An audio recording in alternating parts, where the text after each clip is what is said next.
Kung titingnan natin mga kapatid ang profile ng 12 pinili ni Jesus na magiging kasama-sama niya na tinatawag na apostol, nakakaiskandalo kung sa ating panahon. Sapagkat sino ba naman ang pipili sa mga taong taksil? Tulad ni Pedro, mapupusok, tulad ng magkapatid na Juan at Santiago. Si Levi, yung isang tao na nangingilak ng buwis, na punong-puno ng iskandalo ang buhay sapagkat siya'y nagsasamantala sa kanyang mga kababayan. At siyempre pa, si Judas Iscariote na siyang nagkanulo sa kanya.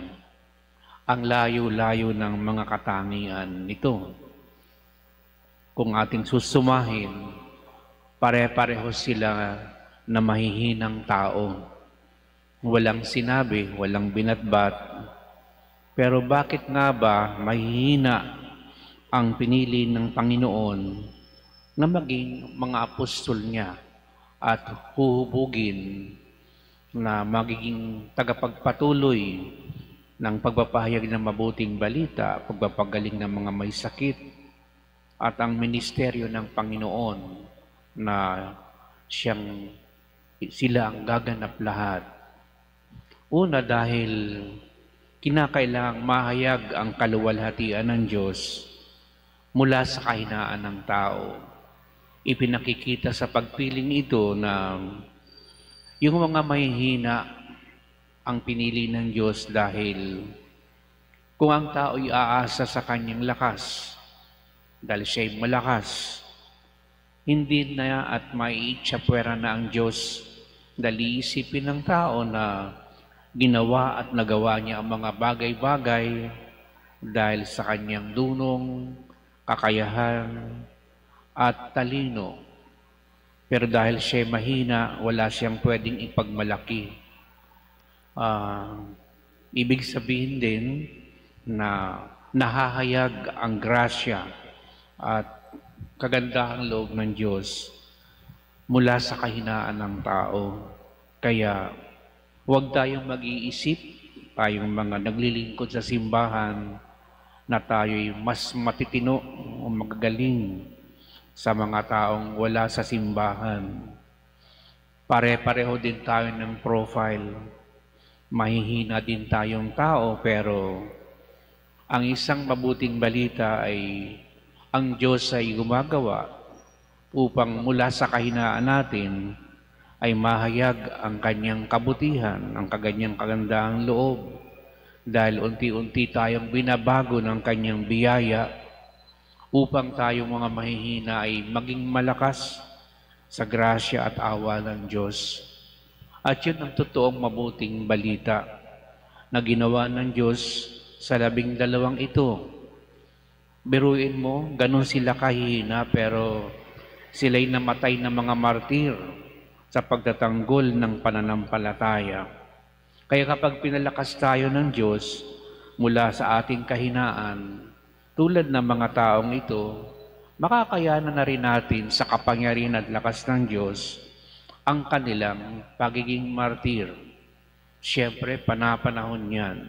Sa iba't ibang panahon ng kasaysayan ng simbahan, ang Diyos ay tumatawag ng mga tanging tao kung kinakailangan upang lalong mahayag mula sa kahinaan ng tao ang kalakasan ng Diyos.